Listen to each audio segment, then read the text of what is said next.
Hello everyone, it's Menenberg coming to you again to kind of build on what Miss Riely spoke about in our previous video about note-taking. In her video, she kind of walked through a variety of different ways to kind of organize things, in particular with the AP themes in mind.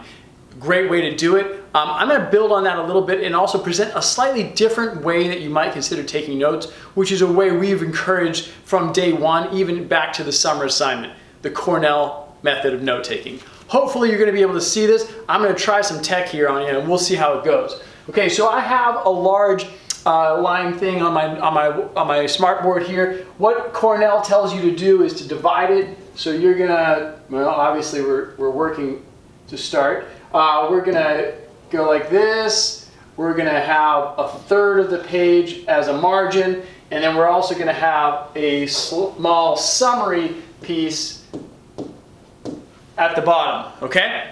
Now, we'll get to the summary in a moment, but for our top part, we're gonna use our heading. Now, you can either choose to use the chapter heading, which in the case of our early reading was Developments in East Asia. You could say something like 1.1 Developments in East Asia. Or you can say more of a section heading where it says something like intellectual and cultural developments. Either one of those is fine, but if you're going to take notes for an entire chapter in one setting, you might put that up here. If you're taking notes for several different sections, you want to just break it down, you can do it by the section heading as well. I think it's for Cornell, it's going to make sense to have your chapter up top and then the section headings over here. So on page 7 of AMSCO, it's going to say something like intellectual and cultural development. So I'll put that here.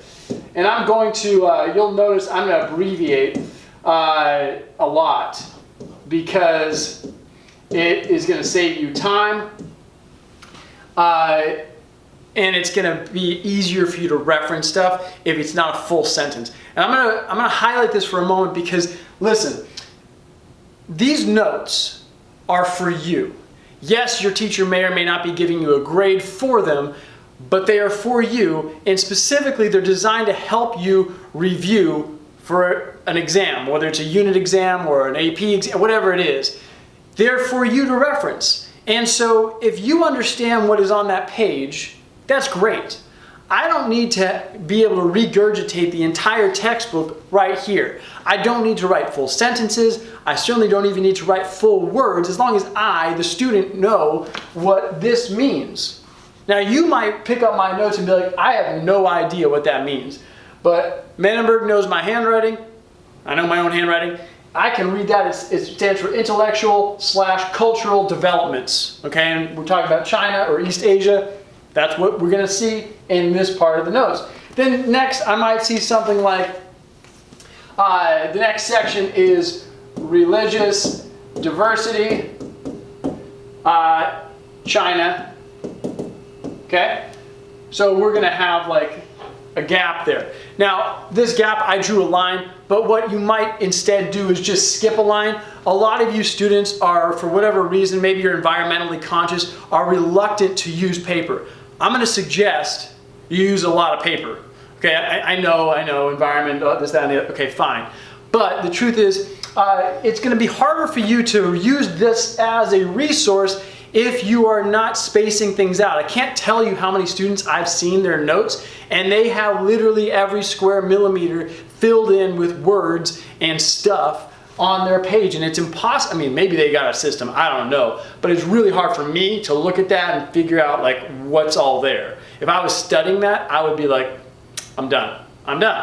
Okay, so instead, use some space. The margins help your mind see the content in a little bit more of an organized way, so that's why Cornell is effective, one of the reasons.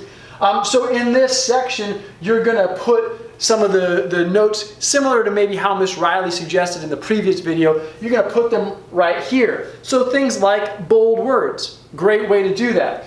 Now I'm gonna erase for a second And I'm going to focus on one section to give you another idea of what you might do for these notes. So if you look at page 8 of AMSCO, it's about religious diversity. So I'm going to put this line back. So we're talking about religious diversity, right? Okay. In this, there's a couple of bullet points that talk about Buddhism and Taoism. Let's start with Buddhism though. What you might do, or what you might find effective, is making a small table. So it's a quick reference, again, for you, the student, a quick reference on some of the similarities and differences between these. So I scan through this, I see that there are 3 different types of Buddhism. Okay, so I'm gonna make a chart, okay? Okay, I'm gonna write Buddhism. And then I'm going to have Theravada, and I probably want to write that out because it's a long word, and I may not have ever seen it before, Theravada. Okay, I'm also going to have Mahayana. Forgive me if I'm mispronouncing. Oops. Mahayana. And then I also have Tibetan. You probably can't read this too well because it's, well, my handwriting. Forgive me. You'll be okay. Okay, so I'm going to put lines, like again, it's just a simple comparison table. Okay, so on this I'm going to put up at the top, I'm going to put focus. I'm also going to put location. And then the last thing I'm going to put is the 4 Noble Truths / Eightfold Path, which is common to all, okay? This is important because if I've been comparing similarities, you want to know what these 3 have in common. So we got 4 Truths / Eightfold Path. Okay? So this is my little comparison chart. So Theravada, I'm reading through this. Theravada, the focus is on personal spiritual growth. So we got personal spirit growth. And then it also says meditation. Okay? It also says it's located in Southeast Asia. Okay? Mahayana, focus on spiritual growth for all beings. So I'm abbreviating because this is the second time I've written personal growth. You don't need to write that out twice. So personal growth, all beings. Slightly different, right? And service, plus, so I'm using a math symbol, plus service. This is located in China and Korea.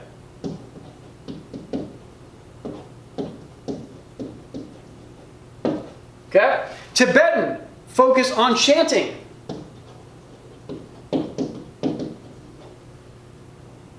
Location, Tibet. Shocker. Okay? Now, I'm going to pause for a moment and just, again, highlight. Look, terrible handwriting. I apologize. But you got these abbreviations that are common, but they're also mainly just for me in this case because I'm the one using these notes. So if you can abbreviate Southeast Asia, SE Asia, or SEA, or whatever that you look at it and you immediately know it's Southeast Asia, go for it. That's going to save you time and space. I also did something where I used a math symbol, okay? So a little hard to see, but I have a math symbol.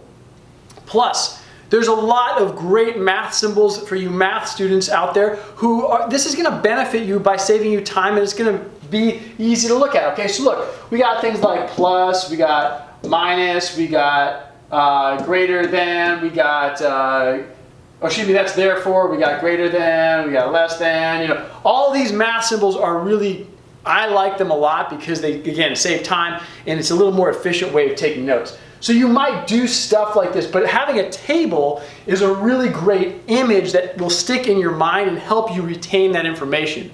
In addition to that, it's a little quicker to look back at something like this than a bunch of bullet points down the way, okay? particularly with things like religious beliefs or philosophies or things that kind of get complicated, it's helpful because it boils things down to the bare essence in a very, well, except for this, a particularly visually pleasing manner, okay? It sticks with your brain a little bit better. Okay, now going back, and I'm going to erase this all, sorry if you were trying to copy that, but I'm going to go and I'm going to pretend that we are done reading for the day and we are at the bottom of our page and we're looking at this summary. Okay? That's what it looks like in Cornell. You got a summary. Okay, now, in Miss Riely's video, she kind of highlighted how at the beginning of each chapter, there is an essential question. And remember, that essential question corresponds to your course exam description, right? It's directly related to what the College Board tells you you should know by the end of this chapter, basically. So what I would do, as Miss Riely also did, is put that essential question at the beginning of your notes. But at the summary, I would use that summary as a place to actually answer that question. So in the case of this first chapter, it says, how did developments in China and the rest of East Asia between 1200 and 1450 reflect continuity, innovation, and diversity? So in this case, you could answer this in a full essay if you wanted, but because it's a summary, that's going to be a short answer type situation. And you might just list off a couple of quick bullet points. Okay, so things like a continuity. We still have, you know, a bureaucracy. Things like that. Meritocracy kind of sticks around. Wow, that's terrible writing. You have these things that are going to be summaries, and you, believe it or not, you're going to find these towards the end of that chapter. But another place you might see them is at the beginning of the chapter. The beginning of AMSCO, each chapter has a paragraph or so. I gave you a tour of the textbook. That's going to have that. Really great way to summarize the answer to your essential question. In any case, I want to really emphasize that as you continue to take notes and look at these different texts that we're assigning you, there are more than one way to do this. I am recommending Cornell to start, but as the year progresses, you might find that there's a better or different type of note-taking that helps you retain the information. Remember, the goal for note-taking is not just to get points or check it off on your to-do list. It is so that you can really retain and then apply that content on the AP exam in May. Okay?